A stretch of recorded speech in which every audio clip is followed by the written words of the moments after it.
After 9 years of this NDP Liberal Prime Minister, more Canadians are hungry and homeless. The government promised to end chronic homelessness in Canada by 2030. The Parliamentary Budget Officer found homelessness is getting worse, with chronic homelessness up 38%. The vast majority of homeless individuals in Canada, 80%, are homeless purely based on affordability reasons. This Prime Minister is just not worth the cost. How can this government spend so much with such and achieve so little? Yeah. That's kind of the golden question. Mr. Speaker, I have a really hard time listening to the Conservatives on that side of the House profess concern for Canadians who are struggling when we continue to see them vote against the measures that we put forward to support Canadians when they need us. Efforts to support and strengthen the social safety net, like $10 a day childcare, like moving forward with a national school food program, like moving forward with dental care to ensure they get the care that they need. We will continue to fight for Canadians, Mr. Speaker. The honourable member for Peterborough-Kawartha. Mr. Speaker, maybe that minister needs to fight for Canadians by actually listening to them and talking to them. Because after 9 years of that Liberal NDP Prime Minister, things have never been worse. Canadians are more hungry and they're homeless. The Parliamentary Budget Officer confirmed what most Canadians already know, which is homelessness has increased 38% despite them promising to end it. But wait, it gets worse. From the front page of the Toronto Star, City to prioritize larger homeless encampments in new strategy as number of tents cities grow citywide. When did the Prime Minister simply give up and say, you know what, a tent is good enough? Wow, man. The Honourable Minister. She's making a name for herself. For Families, Children and Social Development. Thank you, Mr. Speaker. I've said it again.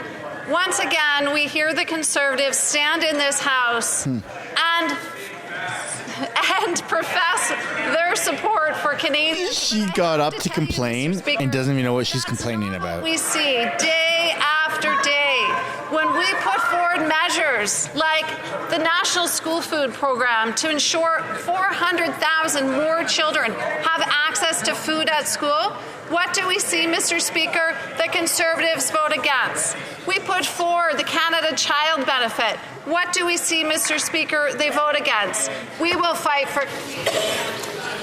Dude, she got up to complain before she even knew what she was going to complain about. Is this NDP Liberal Prime Minister ridiculous. Worth the hunger and the homelessness? This Prime Minister promised to end homelessness. The result of the posturing, long-term homelessness is up 38% because Canadians can't afford a place to live. More Liberal help like this will produce greater misery for Canadians. The NDP Liberal government doesn't understand that you can't spend your way out of a problem.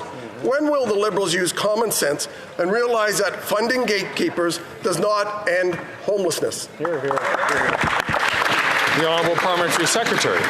It is a tragedy, Mr. Speaker, any time a Canadian doesn't have a roof over their head. That's unacceptable, and it's incumbent on all of us to live up to the challenge, to work together to make sure this... You idiot, you put them there. Sucks, Mr. Speaker, but they're not capable of that, as we see. He talks about funding gatekeepers. What he's really talking about is working with, for example, not-for-profit organizations. There's an acquisition fund that we worked with not-for-profits to make possible $1.5 billion. As a result, we will see that program move forward and units of housing kept affordable for everyday people. He's against it, as are they. The honourable member from South Shore, St. Margaret's. Well, let's take a look at the record that they are so proud of. The results: homeless in Halifax have grown from 284 in 2015 to over 1,200 now.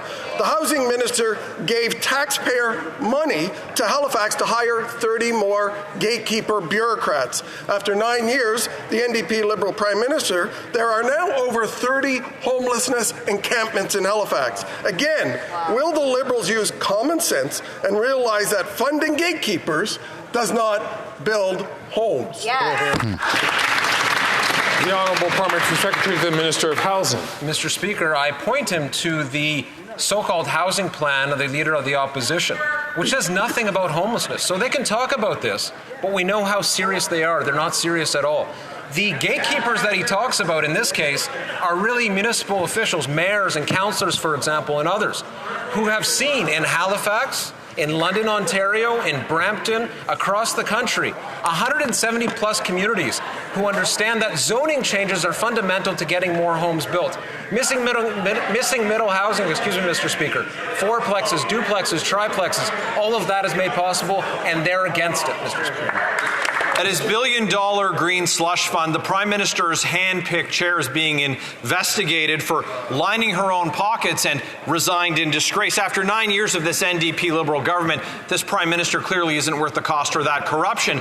But another NDP Liberal appointed director has been caught funneling $42 million to companies that she has stakes in. The Liberals knew it, but then they promoted her to the infrastructure bank anyway. But wait, she suddenly resigned.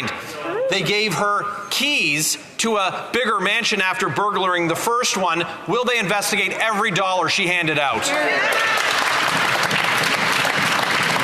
The Honourable Minister for Innovation and Science. Mr. Speaker, now you're seeing the Conservative Party of Canada going after any company, Mr. Speaker, that will work against climate change in this country. That's what these Conservatives are about, Mr. Speaker. Behind these questions, they're against new technology to help fight climate change. They know very well, and I've said it many times in this House, the moment we heard about delegation, we launched an investigation. The chair has resigned, the CEO has resigned. We are investigating. We're going to make sure that every dollar, Mr. Speaker, that is spent is going to be well spent. We're going to restore governance, we're going to restore confidence, and we're going to keep investing in Canadian companies, Mr. Speaker. The Honourable Member from Leeds-Grenville, Thousand Islands and Rideau Lakes. It's really too late that we only see the minister get animated after they get caught. Speaker, the NDP Liberal appointed chair and another director were caught stuffing their pockets full of taxpayer cash. They got caught. They resigned. They're being investigated. Right. But then a third one who was found to be furthering her own interests was then appointed to the infrastructure bank, but suddenly resigned, much to the surprise of the minister responsible. This is life after 9 years of this NDP Liberal government. They have no idea where the money is going. We need to protect Canadian tax dollars. Will they call in the RCMP to investigate? The Honourable Government House Leader. Well, that's the same question he just asked and that the minister just answered. But while we're here and have some time, Mr. Speaker, I want to know why there is a woman in Aurora named Sabrina Maddow and another one, and they're both women, by the way.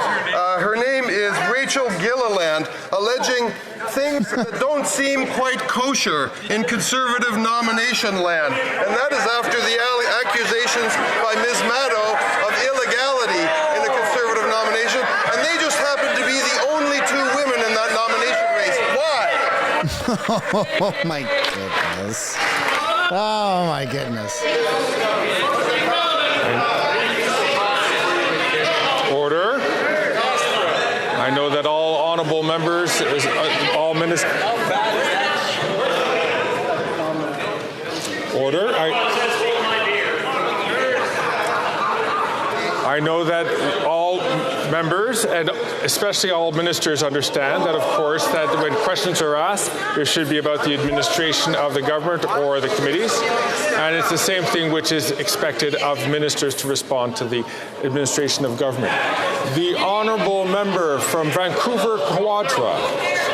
Oh, excuse me, I've made a mistake. The honourable member from St. Albert, Edmonton. Speaker, after the Prime Minister got caught turning a blind eye to Beijing's interference in our elections, his government was dragged kicking and screaming into calling a public inquiry. It has now been revealed that the Prime Minister and the Cabinet are obstructing the work of the inquiry by refusing to turn over documents to the Commissioner.